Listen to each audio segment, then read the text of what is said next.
2 দিন আগে বরবাদ সিনেমা দেখেছি, মানে ঈদের সপ্তম দিন হলে গিয়ে বরবাদ সিনেমার হল হাউসফুল।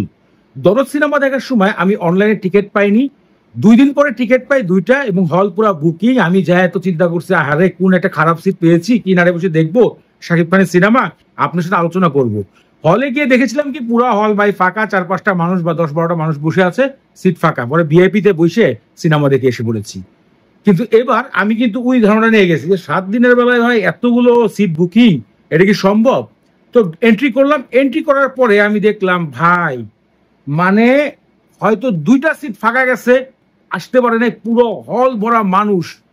এখন আসেন গল্পতে, যে গল্পর প্রথমে শুরুতে কিন্তু এনিমেলের একটা ধাক্কা লাগে যে বাবা প্রচন্ড ভালোবাসে তার সন্তানকে। এই ফিল্মটা দেখার পরে আমি একটু অবাক হয়ে যাই, কি রে ব্যাপার, এটা কি নকল ছবি? না, না, আসলে কয়েক সেকেন্ডের পরে আপনার ধারণাটা বদলে যাবে। এই জায়গায় একটা পার্ট থাকে কি, মিশা সওদাগর তার ছেলে শাকিব খানকে অতিরিক্ত ভালোবাসে এবং তার জন্য সবকিছু করতে পারে। এরপরে কিন্তু এর মধ্যে ভালোবাসা ঢুকবে, শত্রুতামি ঢুকবে, ভালোবাসার টুইস্ট ঢুকবে। এখন কথা বলতে হবে তুফানের সাথে, কিন্তু এই সিনেমাটাকে নিয়ে আমি 2-1টা তুলনা দিব। আপনারা বলতে পারেন ভাই তুলনা কেন দিবেন? কারণ শাকিব খানকে একদম হাই লেভেলের অ্যাকশন দেখানো হয়েছিল তুফান সিনেমায়।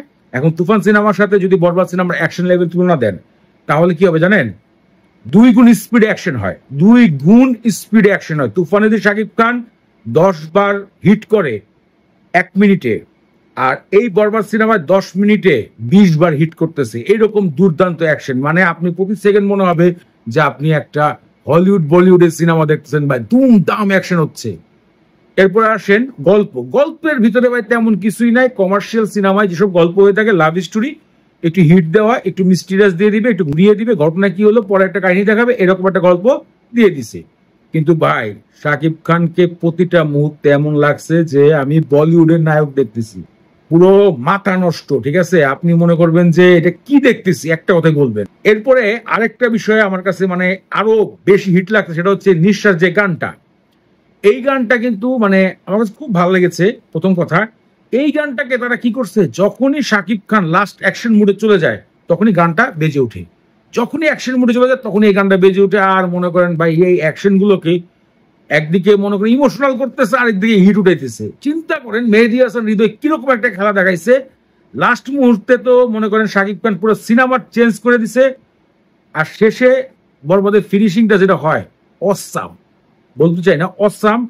এবং বরবাদ 2 কিন্তু আসবে না, নো, বরবাদ এটাই শেষ হয়ে গেছে। যে বরবাদ 2 আসবে তা কিন্তু না, যেমন তুফানের 2 আসবে, তুফানের 2য় পর্ব, কিন্তু এটার মধ্যে 2য় কোনো পর্ব আসবে না, এটা ফিনিশ হয়ে যায়। তো এক কথায় 10-এ 10-এর মতো একটা সিনেমা, মানে আমি এটাকে আবার দেখতে চাই। ওটিটিতে যখন অনলাইনে আসবে আবার দেখবো। সিনেমাটা প্রচুর পরিমাণ আকর্ষণ করছে, মেন আকর্ষণ করছে শাকিব খানের লুক।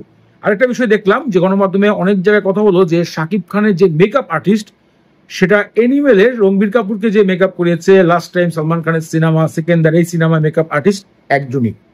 এই জন্য শাকিব খানের মেকআপ কিন্তু খুব হাই লেভেলের হয়েছে। লাস্ট টাইমে যখন শাকিব খান একটা জায়গায় দেখেছেন সাদা রঙের একটা ড্রেস পরে, প্যান্ট ট্যান্ট পরে না কিন্তু শর্ট পরে, তো ওই লেভেলে যখন বলেন জিল্লু, ওটা কিন্তু পরের ডায়লগ, কিন্তু এখানে অ্যাড করে দিছে হেলিকপ্টারে উঠে। ওই সিনটা ভাই মানে ভয়ানক।